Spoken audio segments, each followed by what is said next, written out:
Berbagai topik menarik dikupas dalam dialog hari ini.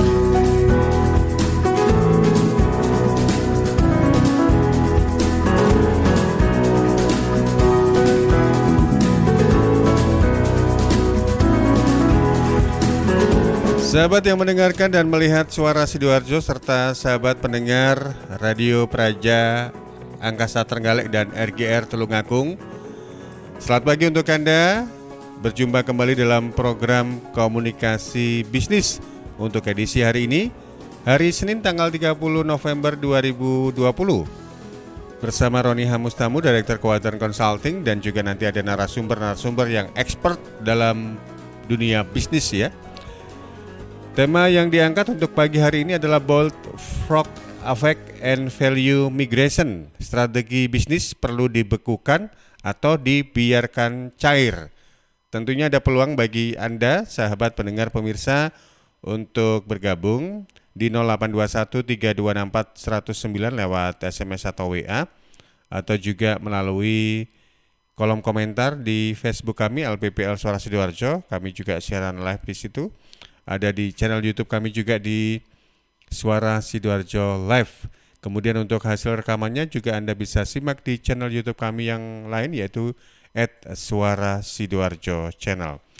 Dan saya belum terhubung dengan ini ya, dengan narasumbernya ya. Lagi prepare ini kelihatannya Pak Roni. Baik, sambil menunggu Pak Roni, saya sapa untuk partisipan yang sudah join lewat Zoom.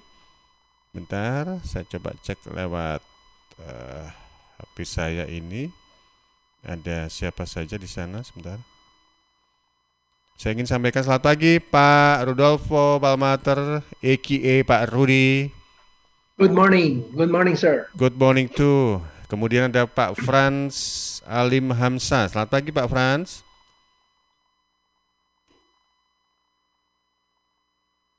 Mungkin bisa di-unmute dulu Pak Frans. Oke. Mungkin hanya sekedar monitor ya. Pak Irawan, selamat pagi untuk Anda Pak Irawan. Salam sehat. Selamat pagi Mas Panji. Luar biasa Pak Irawan ini. Nanti ada peluang untuk ngobrol dengan Pak Irawan dan juga dengan Pak Rudi ya. Sambil kita tunggu joinnya Pak Roni terkait dengan tema kita, yaitu Bold Frog Effect and Value Migration. Strategi bisnis perlu dibekukan atau dibiarkan cair, karena kalau kita bicara tentang bisnis, strategi bisnis itu similar dengan orang berperang begitu ya, karena kita juga harus tahu siapa kompetitor kita, produk kita apa, segmen kita mau kemana, lalu berapa harga jual produk kita, misalnya kita jualan barang gitu ya, dan juga macam-macam apa keunggulan dari produk-produk itu sendiri. Nah, sebelum ada peluang untuk bergabung dengan Pak Roni karena beliaunya masih OTW kelihatannya, oh ya, ini juga ada yang baru saja join ini. Saya sapa untuk Pak Julius Caesar Hasan. Selamat pagi Pak Julius. Pagi Pak. Apa kabar nih Pak? Sehat Pak. Luar Terima kasih. biasa. Kapan hari sempat off karena mungkin sibuk ini Pak Julius ya? Luar biasa. Akhir tahun kesibukannya semakin bertambah ini. Baik, kalau begitu saya coba share dengan Pak Rudi. Pak Rudi, strategi bisnis kalau kita kaitkan dengan tema yang diangkat oleh Pak Roni, perlu dipeti eskan atau dibekukan atau dicairkan ini. Jadi ibaratnya kayak dana ya, dicairkan. Monggo Pak Rudi ada tanggapan. Selamat pagi Pak Panji dan para rekan-rekan yang mengikuti program Pak Panji. Sebenarnya tema yang dipilih oleh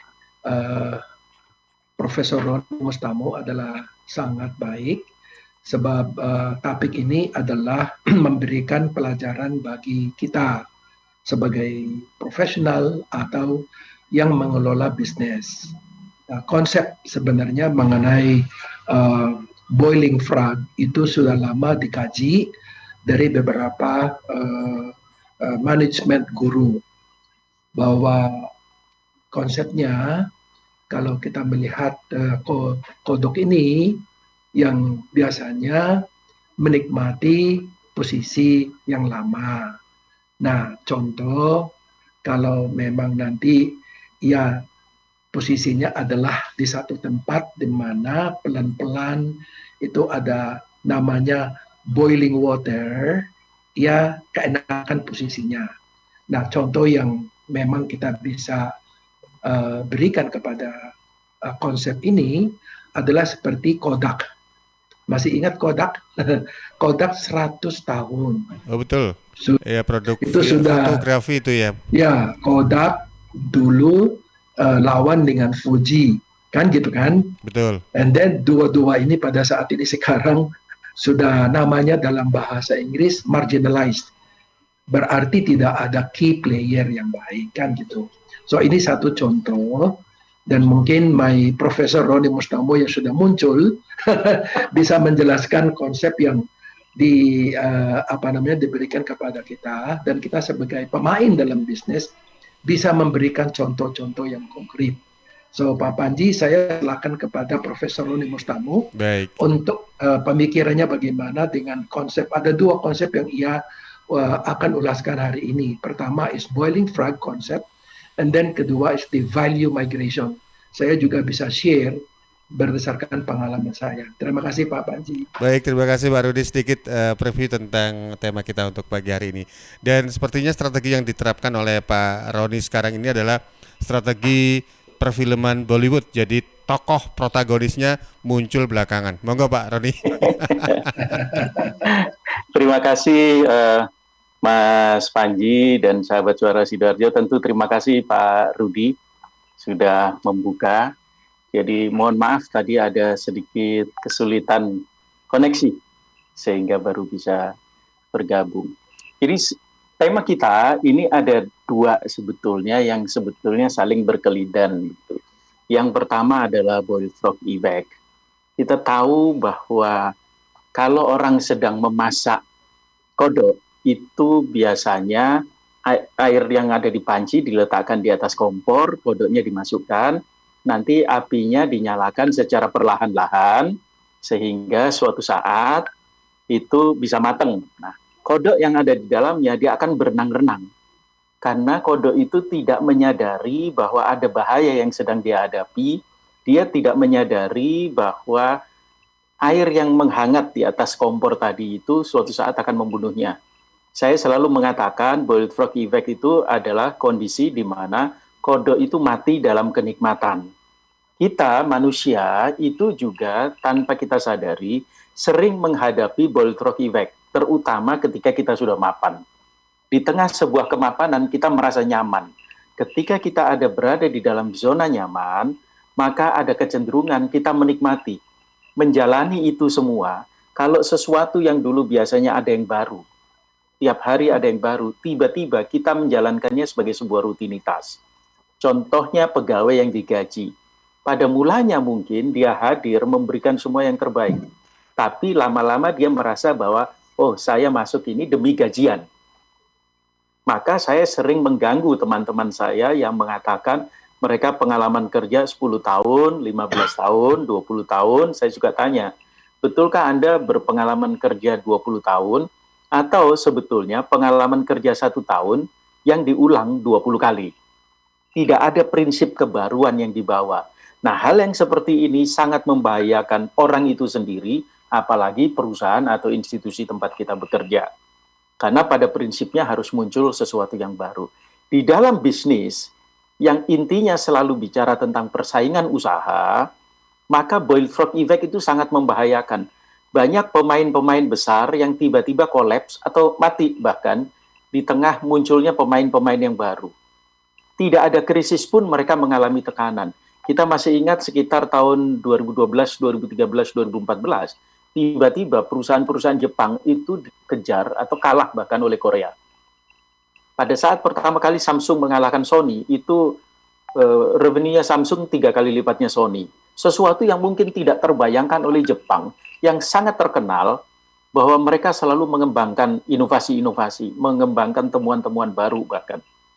Saya masih ingat teman-teman yang bekerja di sektor industri di Jepang sering mengatakan ketika mereka memunculkan sebuah produk baru, maka pada hari peluncuran itu mereka akan membentuk tim evaluasi, dibongkar untuk dicari kelemahannya di mana, sehingga mereka kemudian bisa mendorong hadirnya produk yang baru. Nah, itu contoh.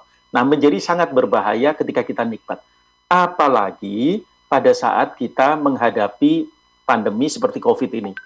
COVID ini, hilangnya pemain, hilangnya pasar, itu bukan hanya karena digerus oleh pemain yang lain, digerus oleh pemain yang baru, tetapi juga hilang, memang tidak ada, kebutuhannya berubah. Nah, oleh karenanya setiap pelaku usaha harus selalu memikirkan, adakah perubahan keinginan dan kebutuhan dari target market yang saya rencanakan. Kedua, apakah saya masih akan setia melayani target market itu? Itu contoh. Karena kita bicara dengan radio, saya beri satu contoh, radio itu ada yang radio segmennya orang muda. Nah, segmennya orang muda hari ini, 20 tahun yang akan datang, dia akan jadi orang tua. Pertanyaan adalah, kita akan mengikuti selera customer yang sekarang ini ada sampai 20 tahun ke depan, dan mati bersama-sama dengan customer itu, atau kita mengganti customernya karena kita positioningnya setia pada orang muda. Jadi selalu mencari customer-customer, pendengar-pendengar yang orang baru. Nah, hal itu, Mas Panji dan sahabat Suara Sidoarjo, saya kaitkan dengan konsepnya Sliwotsky, Adrian Sliwotsky, yang mengatakan value migration. Value migration itu begini, pada saat kita menghadapi tantangan akibat revenue atau pendapatan kita turun, ada kecenderungan kita mengatakan pasarnya yang salah. Misalnya daya beli rendah. Orang sekarang seleranya nggak kayak dulu lagi. Bisa seperti itu. Tapi belum tentu. Kita harus introspeksi, kita harus gali, diskusi 360 derajat, betulkah itu murni karena kejadian di pasar atau respon kita yang rendah. Saya beri satu contoh. Di Surabaya, hadirnya taksi online itu menyebabkan taksi konvensional hampir kehilangan seluruh pelanggannya.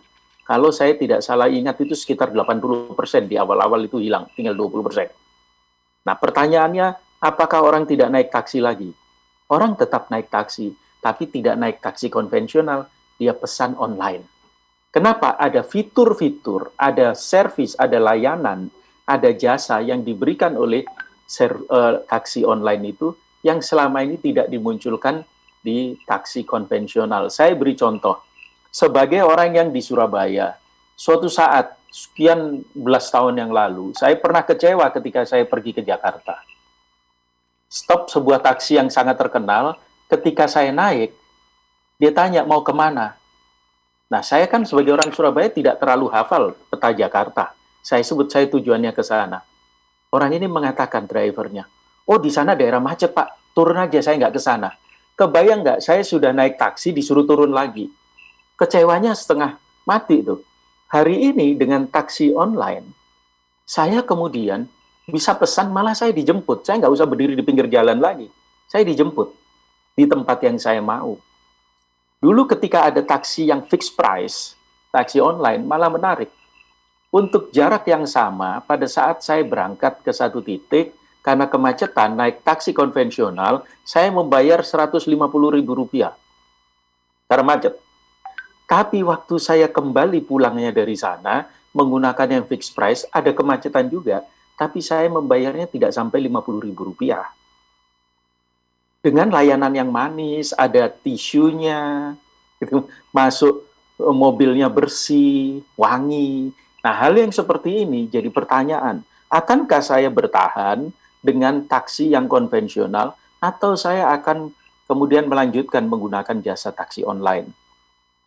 Jadi begitu taksi ini buka di Surabaya, saya sudah relatif sekarang tidak pernah menggunakan taksi konvensional lagi, selalu online, karena layanannya lebih bagus, bahkan harganya juga lebih murah. Nah, ini yang kita sebut dengan value migration. Artinya gini, nilai yang diharapkan oleh calon pembeli, calon pelanggan, itu ada, tetap dibutuhkan. Orang mau naik taksi, tetap. Orang mau beli makanan, tetap. Tetapi dengan cara-cara, model-model yang berbeda. Nah, ketika existing players, pemain yang sekarang ini ada, gagal melayani apa yang diinginkan itu, maka orang akan pindah. Jadi kalau Anda kehilangan customer, jangan langsung mengatakan bahwa pembeli nggak ada. Mungkin dia pindah dilayani oleh orang yang lain. Seperti hari ini, banyak perguruan tinggi swasta yang bingung. Tiba-tiba kekurangan siswa, kekurangan mahasiswa. Kenapa kekurangan mahasiswa? Karena kan sekarang kuliahnya online. Itu kan seperti universitas terbuka, seperti homeschooling. Kenapa harus bayar mahal? Nah, ada orang yang kemudian tidak tertarik model itu, dan ada orang yang dengan alasan kesehatan memilih untuk saya akan kuliah tahun depan aja ketika semuanya sudah pasti. Nah, ini Mas Panji dan sahabat Suara Sidoarjo, mungkin yang jadi perhatian kita, nomor satu, jangan sampai kita terlalu setia di zona nyaman, tidak berani keluar, sehingga kita menjadi bullfrog. Gitu. Ada bullfrog effect, kita mati dalam kenikmatan. Tapi kita harus selalu melihat hal-hal yang baru. Caranya apa? Jangan sampai terjadi value migration. Nilai itu berpindah ke tempat lain karena kita tidak sanggup melayani. Itu Mas Panji. Terima kasih. Pak Roni, karena perubahan itu adalah juga keniscayaan ya. Perubahan itu sudah pasti akan terjadi. Saya ingin sapa juga untuk partisipan yang lain yang juga join via Zoom. Ada selamat pagi Bu Anandia Laksmita. Kemudian buku untuk Papua, Pak C, selamat pagi untuk Anda. Tidak lupa juga C9 Pro, selamat pagi untuk Anda. Gio Kita Rizky Rafia, selamat pagi juga untuk Anda. Baik sahabat, Anda masih bersama kami dalam program komunikasi bisnis bersama narasumber yaitu Roni Hamustamu, Direktur Keuangan Consulting. Tema kita adalah Bullfrog Effect and Value Migration. Strategi bisnis perlu dibekukan atau dibiarkan cair. Baik, sebelum nanti akan ada peluang untuk share dengan partisipan yang lain, saya mohon izin dulu untuk kita ikuti dulu beberapa pesan berikut ini. Suara Sidoarjo, lembaga penyiaran publik lokal pemerintah Kabupaten Sidoarjo. Duh, semakin hari kebutuhan pokok semakin naik. Ada apa sih Pak? Kok dari tadi ngomel sendiri? Saya bingung, kebutuhan keluarga semakin banyak. Anak pertama mau masuk kuliah. Rencana saya mau tak nikahkan supaya suaminya yang menafkahi. Anaknya usia berapa? 18 tahun. Istri nggak ikut KB. Padahal anak kami udah 3. Aduh, bingung. Gak usah bingung, konsultasikan saja ke ahlinya. Bapak ini gimana? Penghasilan saja menurun, gimana bisa bayarnya? Tempatnya juga pasti jauh. Tenang Pak, zaman sekarang serba mudah. Konsultasi dapat dilakukan secara online. Cukup klik www.siapbahagia.com dari HP. Di sana ada layanan konsultasi keluarga gratis. Ditangani konselor profesional. Ada psikolog, dokter, ataupun bidan yang siap menjawab pertanyaan kita. Gratis? Nah, ini cocok. Kunjungi www.siapbahagia.com, layanan konsultasi keluarga terpercaya dan gratis. Iklan layanan masyarakat ini dipersembahkan BKKBN Provinsi Jawa Timur. Waduh, alon-alon tacak, mlaku kok nabrak-nabrak. Sorry, arep ngabari, ngurus dokumen kependudukan dan pencatatan sipil tambah gampang. Temen ta, ojo mbojo. Asli. Semua produk layanan yang dikeluarkan oleh Dispenduk Capil Sidoarjo sudah ada tanda tangan elektronik dan bisa dicek keabsahannya dengan scan barcode. Ada fasilitas jemput bola disabilitas program DILAN, Difabel, ODGJ atau lansia. Jadi untuk lansia atau difabel bisa mengajukan perekaman EKTP ke Dispenduk Capil Sidoarjo melalui kelurahan, desa atau kecamatan. Untuk perekaman KTP elektronik, cetak KK, KTPL dan surat keterangan pindah bisa langsung dilakukan di 18 kecamatan atau langsung ke Dinas Kependudukan dan Pencatatan Sipil Sidoarjo setelah dapat nomor antrian. Untuk memperoleh KIA, cukup melampirkan fotokopi akta kelahiran, KTP dan KK untuk anak usia 5-17 tahun dan melampirkan foto warna ukuran 3x4 dan untuk anak usia 0-5 tahun tidak usah melampirkan foto dan berhak mendapatkan paket layanan akta kelahiran atau KK-nya. Kritik, aduan atau saran langsung ke helpdesk3515@gmail.com atau ke website dispendukcapil.sidoarjokap.go.id atau bisa di Facebook Dinas Kependudukan dan Catatan Sipil Kabupaten Sidoarjo, Instagram Dispenduk Capil Sidoarjo atau Twitter di Dukcapil SDA. Jangan lupa tulis identitas Anda dengan lengkap. Iyo tibanya gak ruwet. Gampang kan? Yo wis, mulya. Lho kok diusir? Ape umbah-umbah, helm tak umbah. Sahabat mata memegang peranan penting dalam aktivitas keseharian kita. Kalau ada gangguan, segera Anda bawa ke Rumah Sakit Mata Fatma, pusat pelayanan mata terpadu yang mengedepankan keunggulan teknologi, keramahan, komunikatif, dan pelayanan yang cepat. Rumah Sakit Mata Fatma melayani peserta BPJS Kesehatan, tetap buka setiap hari dari mulai jam 7 pagi sampai 9 malam. Percayakan kesehatan mata Anda pada Rumah Sakit Mata Fatma. Tetap memakai masker, jaga jarak, dan rajin cuci tangan dengan sabun di air mengalir. Bersama kita lawan COVID-19. Katarak Center Rumah Sakit Mata Fatma ada di Jalan Raya Kalijati nomor 40 Taman Sidoarjo. Telepon 031 787 9857 atau di 031 9978 2000. 031 9978 2000. Extension 113 atau 127. Ingat mata, ingat Fatma.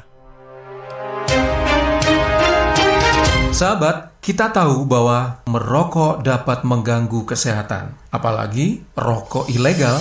Ciri-ciri rokok ilegal yaitu rokok yang beredar di pasaran tanpa pita cukai, memakai pita cukai palsu, memakai pita cukai bekas, atau rokok yang memakai pita cukai yang salah peruntukan.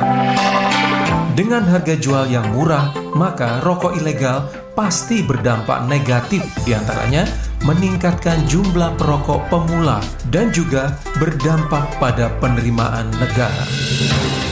Mari bersama-sama memberantas rokok ilegal. Iklan layanan masyarakat ini dipersembahkan oleh Bea Cukai Sidoarjo. Pilgub bermartabat, Sidoarjo hebat. Sidoarjo, yuk podo semangat. Kita sambut pilkada serentak. Ajak sanak saudara memberikan suara untuk masa depan Sidoarjo. Ojo lali hari Rabu 9 Desember 2020. Rame-rame ke TPS kita nyoblos. Yuk warga Sidoarjo, pakai hak pilih kita untuk milih bupati dan wakilnya. Sukseskan pilgub langsung, umum bebas rahasia, jujur adil serta bermartabat. Yuk warga Sidoarjo, pakai hak pilih kita untuk milih bupati dan wakilnya. Sukseskan pilgub langsung, umum bebas rahasia, jujur adil serta bermartabat. Pilgub bermartabat, Sidoarjo hebat. Pilgub bermartabat, Sidoarjo hebat. Hey! Sukseskan pilgub Sidoarjo 2020. Halo, Assalamualaikum warahmatullahi wabarakatuh. Saya Denny Caknan menghimbau untuk seluruh masyarakat Jawa Timur agar tidak tertular oleh COVID-19, maka kita harus menaati protokol kesehatan yang berlaku. Khususnya memakai masker, jika berpergian menjaga jarak minimal 1 meter, dan tentunya harus didukung dengan olahraga. Jatim bermasker, Jatim sehat. Lockdown dan lanjut lemu WhatsApp. News, Talk, and Music Hits. Suara Sidoarjo. Your multi-platform radio. Terima kasih sahabat pendengar pemirsa di mana saja Anda berada, masih bersama di Komunikasi Bisnis. Tema kita adalah Boiled Frog Effect and Value Migration. Strategi bisnis perlu dibekukan atau dibiarkan cair. Sekali lagi Anda bisa bergabung di 0821 3264 109 atau juga Anda bisa komentar di sosial media kami di Facebook atau juga di YouTube. Sebelum ke partisipan yang lain, saya dapat sign dari redaksi, kelihatannya ada pertanyaan di sana. Karin? Iya, ini ada satu pertanyaan yang masuk di WhatsApp redaksi dari Bapak Ahmad Wahyu. Terkadang beberapa orang ingin merubah sebuah bisnisnya, sudah memikirkannya matang-matang dan ternyata ketika sudah berubah inovasinya, nyatanya pelanggan lebih menyukai inovasinya yang lama. Dan hal itu menjadikan si pebisnis ini takut untuk merubah kembali inovasinya, entah itu diubah ke inovasi lama pun diubah menjadi inovasi yang lebih baik. Kalau begitu bagaimana? Padahal orang-orang di dalamnya itu sebuah bisnis ini harus bersikap positif terhadap perubahan dalam bisnis. Oke, Pak Ahmad Wahyu tadi di mana, Rin? Tidak dikasih tahu lokasinya. Oke, terima kasih Pak Ahmad Wahyu, terima kasih sudah bergabung. Baik, sebelum ke partisipan yang lain, Pak Roni bisa menanggapi dulu apa yang disampaikan atau di-sharekan oleh Pak Ahmad Wahyu. Ya, terima kasih. Jadi yang tadi disampaikan itu ada benarnya bahwa kita dalam melakukan sesuatu itu harus selalu update lah dengan hal-hal yang baru. Persoalannya adalah kenapa kok yang dilakukan itu tidak direspon positif? Kenapa kok pelanggan lebih suka yang lama? Di sini kuncinya. Dulu ada perusahaan minuman berkarbonasi raksasa yang hampir mati, hampir bangkrut gara-gara hal ini. Satu aja, tidak bertanya kepada pelanggan atau pembeli. Jadi ketika kita mau melakukan inovasi, itu bukan kita pikir-pikir sendiri kita selesaikan, tetapi kita tanyakan kepada pelanggan atau pembeli, apakah Anda suka atau apa keinginan Anda. Jadi kalau mereka mengatakan, saya ingin ada perubahan, saya ingin makanan itu rasanya pedas, jangan manis terus. Nah, maka kita akan sediakan yang pedas. Yang berbahaya adalah kita berpikir-pikir sendiri, mencoba-coba sendiri, tetapi tidak mengkonfirmasi pada calon pembeli. Itu risiko besar. Tadi yang saya katakan, ada yang pernah hampir bangkrut perusahaan itu. Sehingga dia terpaksa memunculkan dengan label baru, The Classic gitu. Kenapa? Karena ternyata orang nggak suka ketika rasanya diubah. Waktu itu minuman berkarbonasi. Jadi orang nggak suka. Orang suka dengan yang lama. Walaupun di dalam blind test, itu terbukti bahwa rasa yang dimiliki kompetitor lebih disukai. Tetapi ada kekhasan yang mereka suka. Nah, hal-hal yang seperti ini. Jadi, betul kita perlu untuk selalu berpikir hal yang baru, tapi kita konfirmasikan, kita tanyakan dulu kepada calon pembeli. Ada satu pendekatan yang dulu sering kita lakukan, yang kalau menyangkut harga, itu ada yang namanya willingness to pay. Jadi kalau ada produk baru, kita bahkan tanya, harganya mau berapa? Dia mau rela keluar berapa? Nah itu kita tanyakan, bukan asal kita pasang harga sebetulnya. Yang seperti itu. Kira-kira begitu, Mas Panji. Baik, terima kasih Pak Roni dan Pak Ahmad Wahyu. Mudah-mudahan tadi juga sudah menyimak apa yang disampaikan oleh Pak Roni tadi ya. Saya geser ke Pak Julius Cesar Hasan. Pak Julius, selamat pagi. Pagi Pak. Iya, hampir. Terima kasih sekali dengan Pak Roni ini nambah ilmu saya hari ini. Beberapa minggu ini nggak nongol di Zoom ini. Iya, kadang-kadang saya ketiduran, Pak. Luar biasa. Ada komentar Pak terkait tema kita? Iya, yang barusan Bapak Roni ngomong itu saya sangat setuju dan betul sekali. Kalau kita jualan kan kita menjual barang yang orang mau beli, bukan barang yang kita mau jual. Dan pertanyaan mengenai willingness to pay juga itu penting. Tapi sebagai contoh misalnya kalau produknya itu berkesan, misalnya saya sendiri kalau minum Coca-Cola, saya maunya klasik Coca-Cola, bukan Coca-Cola Zero dan semacamnya itu. Mungkin orang yang seperti saya juga banyak, tetapi kan Coca-Cola klasik itu kan nggak diproduksi lagi ya Pak Roni. Ya itu contoh aja Pak. Kalau sekarang ini saya lagi mau belajar nih Pak, jangan ditanya banyak-banyak. Terima kasih. Karena dulu produk yang soft drink yang disebutkan Pak Julius kan mainnya di botol kaca ya, sekarang sudah geser ya, botol kecil itu ya. Botol plastik yang harganya itu 3.000-an kalau tidak salah ya. Baik, dan terkait dengan perubahan itu adalah sesuatu yang keniscayaan. Nah ini ternyata Pak Irawan ada pengalamannya ini Pak Irawan. Selamat pagi Pak Irawan. Selamat pagi semuanya. Silakan Pak Irawan. Ya, terima kasih Pak Roni atas pencerahannya. Tadi saya suka sekali dengan ilustrasi dari Pak Roni yang menyatakan bahwa jangan kayak kodok dalam rebusan ya, yang nggak bisa lompat gitu ininya. Oke, bagus sekali itu ilustrasi yang tepat mengena ini. Saya ada contoh dalam dunia nyata sekarang ini yang kebetulan salah satunya jadi klien saya, yaitu dunia kosmetik di Indonesia.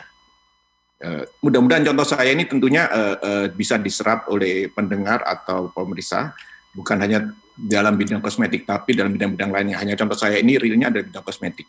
Jadi, seperti kita ketahui, dengan adanya pandemi ini, dunia kosmetik terpukul, yaitu ada salah satu TBK, jadi sudah public company, karena itu saya tahu data-datanya, tinggal akses websitenya mereka, terpukul sekali. Mereka sudah ada di zona nyaman, yaitu cukup mendominir di penjualan outlet di mall atau di gerai-gerai, di supermarket dan sebagainya. Itu mendominir, nyaman. Tadi seperti Pak Roni bilang, sudah nyaman, apalagi ruangan AC, pembeli datang sendiri dan sebagainya, kan nyaman itu yang mereka lakukan. Begitu pandemi, kodok ini gelagapan. Ada kodok yang bisa lompat, ada kodok yang masih merasa nyaman dulu. Paling cuma sebulan, ntar pandemi berlalu dan sebagainya. Oke, jadi yang dilakukan TBK ini juga sudah benar sih. Mereka inovasi juga dengan menambah produknya, yaitu menambah hand sanitizer. Tapi untuk channel distribution, ini adalah hal yang penting di manajemen bisnis. Channel distribution jangan dilupakan. Inovasi dalam produk, yes, tapi kalau inovasi ini pemasarannya bagaimana? Oke. Di satu sisi ada kompetitor yang belum TBK. Owner dan tim manajemennya ini menangkap peluang. Mereka produknya nggak banyak ada di mall-mall, jadi mereka belum zona nyaman. Jadi mereka sedang berjuang terus sebelum COVID. Begitu ada COVID, mereka langsung berpikiran, saya akan bikin hand sanitizer. Jadi inovasinya sama, bikin hand sanitizer karena produk ini ada dibutuhkan oleh masyarakat. Gitu. Oke. Plusnya adalah mereka melakukan inovasi juga di channel distribution. Biasanya mereka melakukan jalur tradisional untuk channel distributionnya, mereka shift channel distributionnya, yaitu more concentration ke digital online, more concentration ke penjualan medsos, more concentration to marketplace penjualannya. Jadi sebagai gambaran, di ruang distribusinya mereka terpampang bukan TV yang online CNBC seperti yang layak ada di beberapa perusahaan, atau CNN, tapi mereka terpampang 20 TV yang menunjukkan online trading company tersebut sekarang ini baik di marketplace maupun di medsos. Jadi dengan demikian inovasi tadi yang saya tekankan, dengan cara begitu inovasi di produk dan inovasi di channel distribution menyiasati pandemi ini, mereka sukses besar. Omset mereka naik 30% dan tahun ini targetnya sudah more than 1 triliun lebih ini ya. Dari dulu omset cuma ratusan M. Itu salah satu contoh, dan mungkin contoh untuk boiler kodoknya Pak Roni. Mungkin Pak Roni bisa menambahkan bagaimana tanggapannya secara bisnis manajemen dalam pengertian teori. Oke, terima kasih Pak Panji. Baik, terima kasih Pak Irawan untuk berbagi tentang kondisi yang real begitu ya, tentang ketika perusahaan dengan kondisi yang sekarang ini yang tidak pasti, apalagi di tengah pandemi memang dituntut untuk melakukan perubahan. Saya coba cek di SMS 08213264 109, ini juga ada pertanyaan dari Mas Wahyu di Krian yang bertanya, perubahan memang semua orang ingin berubah, tapi ketika bisnis akan melakukan perubahan, apa dulu yang perlu dilakukan, SDM-nya atau mungkin sumber daya yang lain? Terima kasih Mas Panji di Krian. Pak Roni ada tanggapan? Terima kasih Mas Panji. Untuk Mas Pandu di Krian. Mas Wahyu. Mas Wahyu di Krian, kalau kita bicara tentang perubahan, memang nomor satu harus orangnya. Mindset dari orang itu yang harus kita ubah agar sesuai dengan visi misi perusahaan, tujuan perusahaan, dan tentu saja dalam kerangka melayani keinginan dan kebutuhan pembeli. Nah, keinginan dan kebutuhan pembeli itu bisa bergeser, bisa terjadi perubahan-perubahan, karena itu harus selalu kita monitor.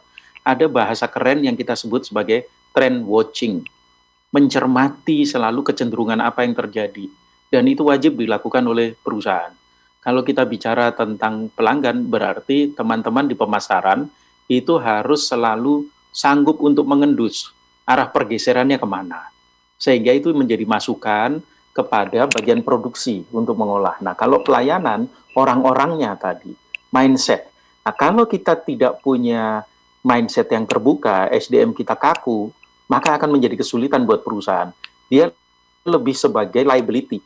Jadi tenaga kerja ini, SDM ini lebih sebagai beban, bukan manusia yang bersumber daya, tetapi sekedar aset sumber daya manusia. Nah itu nggak baik buat masa depan perusahaan. Karenanya kita mesti dorong ke sana. Apapun yang kita mau, perubahan apapun itu selalu dimulai dengan pergeseran mindset.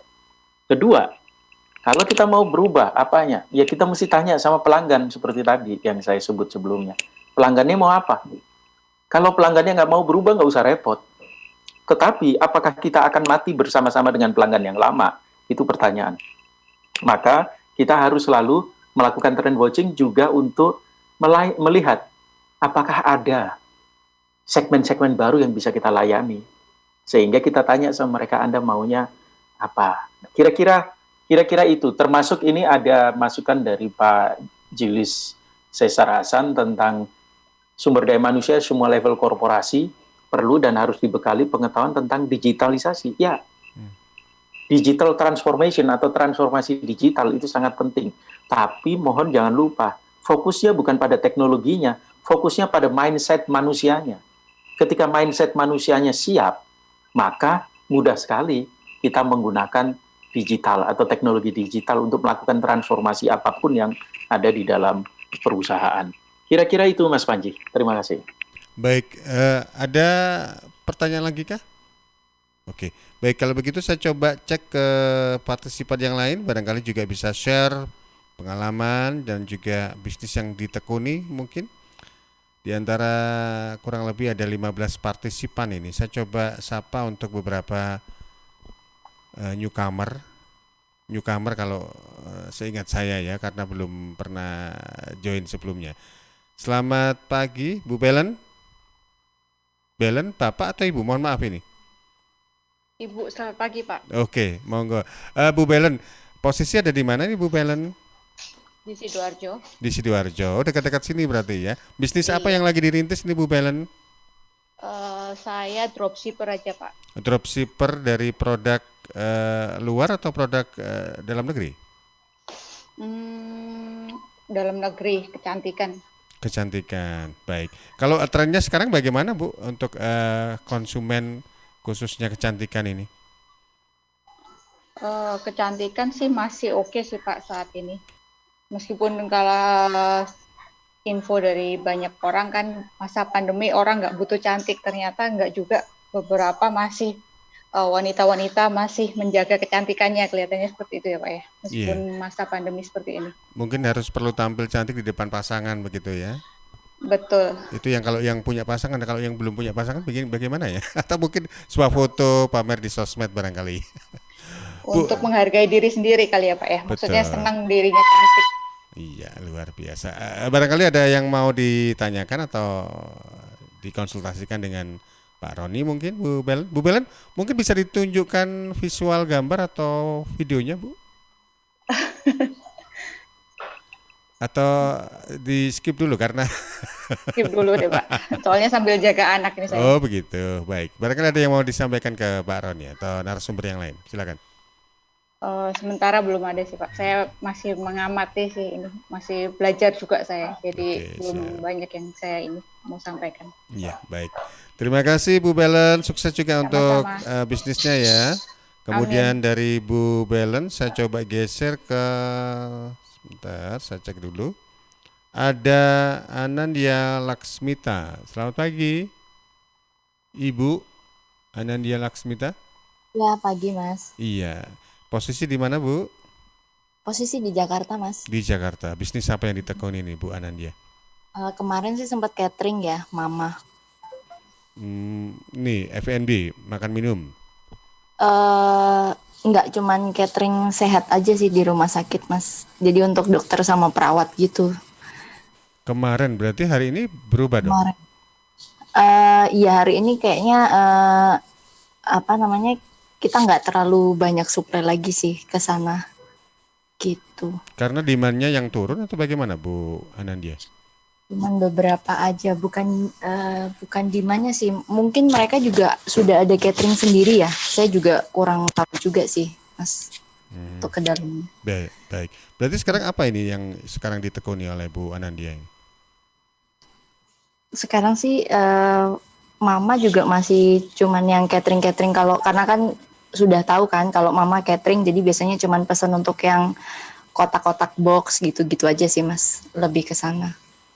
Iya, baik. Biasanya untuk publikasinya lewat apa ini?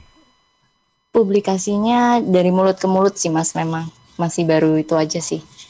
Seharusnya lebih ke ini ya, ke apa namanya, lebih ke digital, tapi saya masih belum mulai sih, Mas, untuk yang itu. Baik. Barangkali ada yang mau ditanyakan atau didiskusikan dengan narasumber, dengan Pak Roni? Iya, boleh. Mungkin saya mau minta arahan ya. Kalau misalnya kita merambah ke yang digital marketing, apakah maksudnya apakah bisa dipastikan itu akan berkembang baik ya? Maksudnya apakah tersampaikan dengan baik ya oleh ininya Pak? Oleh pelanggan atau new customer-nya gitu. Baik.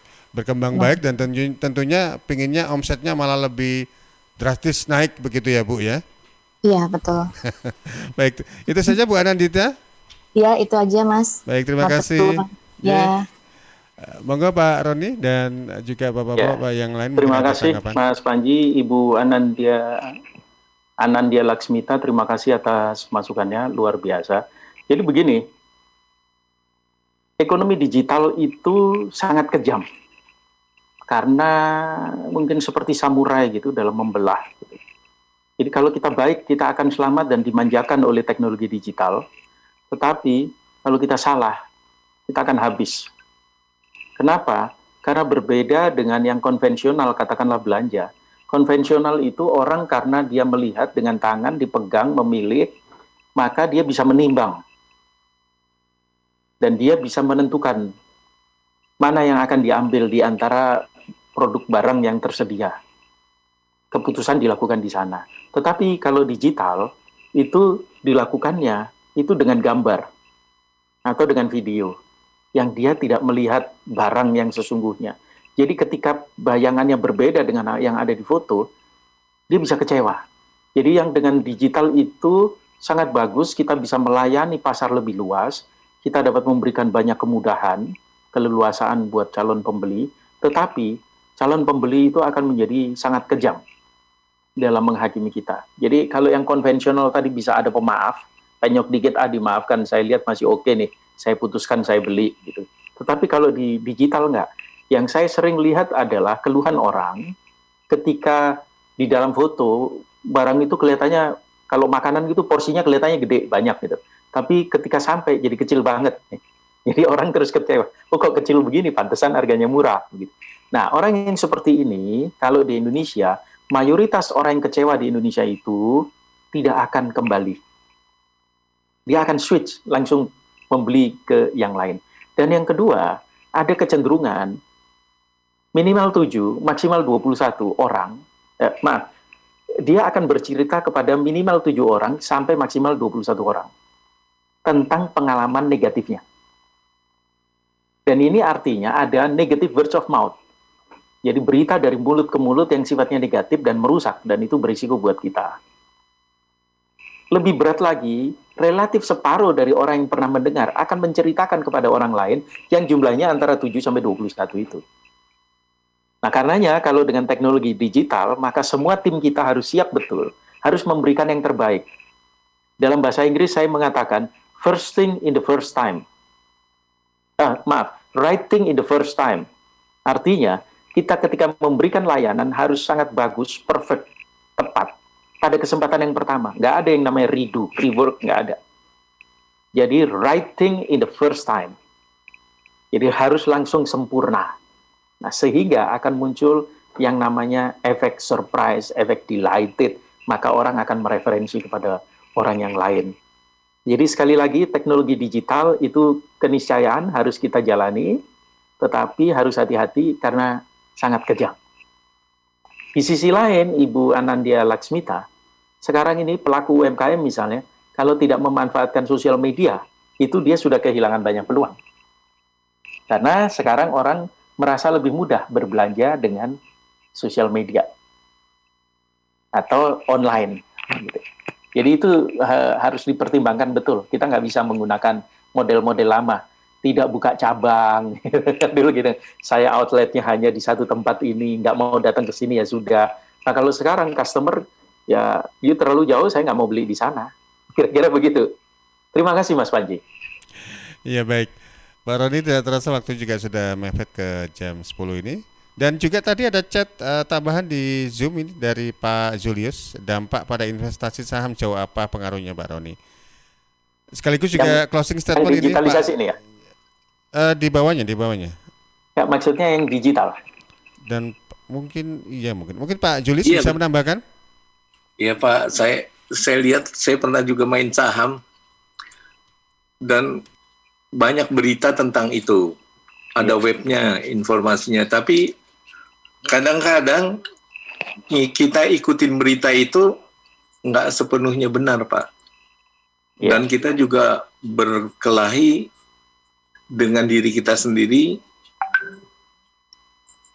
merasa dan opini dari berita itu membuat kita menjadi greedy misalnya.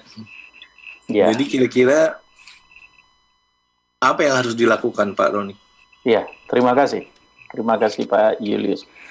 Kalau saham, saya dulu cukup lama agak bermain di saham begitu.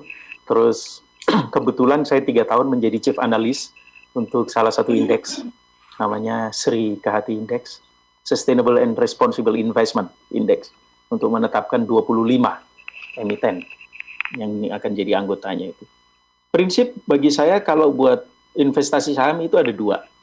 Ini saya bukan sebagai analis saham, ya, tapi sebagai individu begitu ya. Bagi saya ada 2 semangatnya. Kita mau investasi atau kita mau berdagang untuk memperoleh profit.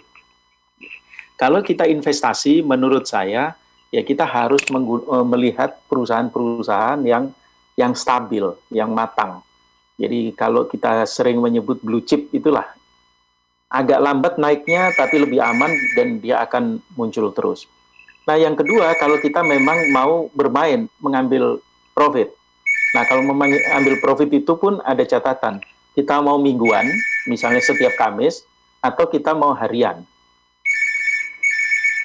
Saham-saham yang sangat berisiko pun sebetulnya kalau harian bisa. Yang penting kita tidak simpan saham itu.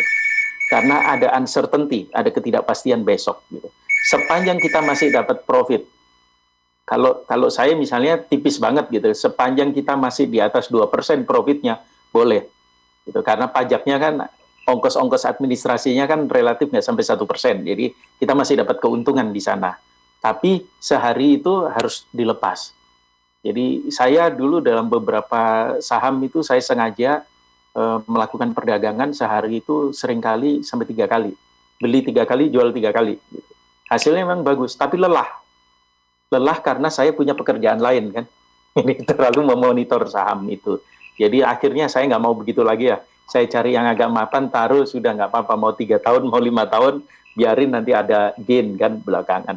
Jadi itu Pak, kalau kita mau lihat arahnya ke sana.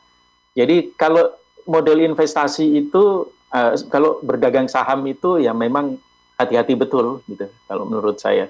Konsep-konsep yang tadi value migration itu perlu kita lihat juga kalau kaitannya dengan Bapak yang bilang analisisnya kayak bagus tapi ketika beli kok ternyata beda begitu ya. Nah kadang-kadang kita harus hati-hati karena ada salah satu BUMN dulu itu ada tokoh yang kemana-mana dibawa oleh perusahaan ini karena mau IPO mengatakan bagus gitu, tapi menurut hitungan saya harusnya tidak setinggi itu harganya, jauh di bawahnya begitu ya. Dan tapi diyakinkan ini oleh ahli ini, maka ahli juga harus berhati-hati karena bisa digunakan oleh orang yang, ya mohon maaf istilah saya, tidak bertanggung jawab untuk mempengaruhi publik. Ketika publik sudah terpengaruh, setelah IPO itu harganya turun dan seingat saya sampai hari ini tidak pernah bisa mencapai harga IPO itu. Nah, kan ini publik jadi rugi luar biasa. Itu salah satu BUMN yang hari ini bermasalah juga sebetulnya. Nah, itu erat kaitannya dengan governance system sebetulnya, karena ketika menetapkan harga itu saya juga tidak yakin governance sistemnya itu dilakukan dengan sangat baik. Karena muncul banyak masalah. Itu Pak Julius. Iya, ada Bu Wina. Pak Roni ini sekaligus juga menjawab pertanyaan dari Bu Wina lewat chat, lewat Zoom, dan juga terakhir closing statement dari Anda, Pak Roni. Moga. Baik, terima kasih. Bu Wina tentang digital media, apakah cocok untuk produk yang non-FMCG? Untuk produk apa saja, digital media sekarang ini masuk, termasuk bisnis jasa. Saya hampir tiap hari mendapatkan kiriman dari teman saya tentang bisnisnya dia. Bisnisnya adalah jualan tour, jualan jalan-jalan ke luar negeri, beli tiket lewat dia. Kalau dulu dia bisa pameran-pameran, sekarang kan nggak bisa. Jadi yang model seperti ini itu terjadi gitu. Jadi itu bisa apa saja di dalam digital ini, tetapi prinsip-prinsip itu yang harus kita perhatikan dengan baik. Apakah prinsip-prinsip bisnisnya itu kita jalankan? Contoh misalnya, apakah kita memberikan sesuai dengan yang kita janjikan? Itu harus clear. Karena kalau digital, kalau barang yang bisa dipegang oleh tangan, bisa dilihat, itu berbahaya sekali kalau beda. Bahkan perbedaan warna pun akan menjadi besar pengaruhnya. Nah, kalau jasa juga demikian. Apakah yang kita sebutkan ada? Jadi apa yang kita katakan itu harus itu yang kita lakukan. Integritas menjadi sangat penting, Bu Wina. Jadi digital itu soal memudahkan saja. Kira-kira itu. Terima kasih, Pak. Ya, sebagai closing, saya ingatkan kembali, Bapak Ibu, kehidupan manusia itu selalu berubah. Kehidupan manusia itu selalu penuh tantangan. Gampangnya begini, kalau kita nggak deg-degan berarti kita udah mati. Jadi dalam menghadapi hidup ini kita selalu deg-degan, karena ada dinamika up and down yang luar biasa, mungkin muncul surprises. Nah, ketika di dalam bisnis kita menghadapi itu, berarti ada kemungkinan kalau kita kaget, kemarin mungkin kita lupa melakukan yang namanya trend watching. Jadi kita harus selalu mencermati apa yang berkembang di pasar, dan kita mengantisipasi apa yang kita bisa lakukan dengan satu catatan. Kita harus tanya dulu kepada calon pembeli atau pelanggan yang sudah ada. Jangan sampai karena kita lupa menanyakan mereka, maka kita mengalami yang disebutkan tadi brandnya oleh Pak Julius Hasan, Coca-Cola. Dengan kasus yang sangat luar biasa, the classic Coca-Cola itu. Kira-kira itu, Mas Panji. Terima kasih buat semua. Mohon maaf kalau ada salah kata, dan di awal tadi itu mohon maaf koneksi lagi kurang bagus. Terima kasih Pak Roni. Sama-sama. Pak Roni dan juga partisipan yang lain, terima kasih juga untuk kesempatannya hadir dalam Zoom di Komunikasi Bisnis untuk edisi kali ini. Selamat pagi, sukses untuk aktivitasnya, dan salam sehat selalu. Ya, demikian tadi sahabat Komunikasi Bisnis bersama Roni H. Mustamu, Direktur Keuangan Consulting, dengan tema kita Boiled Frog Effect and Value Migration. Strategi bisnis dibekukan atau dibiarkan cair, yang juga Anda bisa dengarkan lewat RGR Tulungagung dan Praja Angkasa Trenggalek.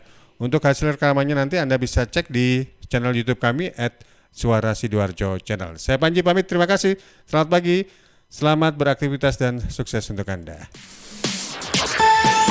News, Talk, and Music Hits. Suara Sidoarjo. Your multi-platform radio.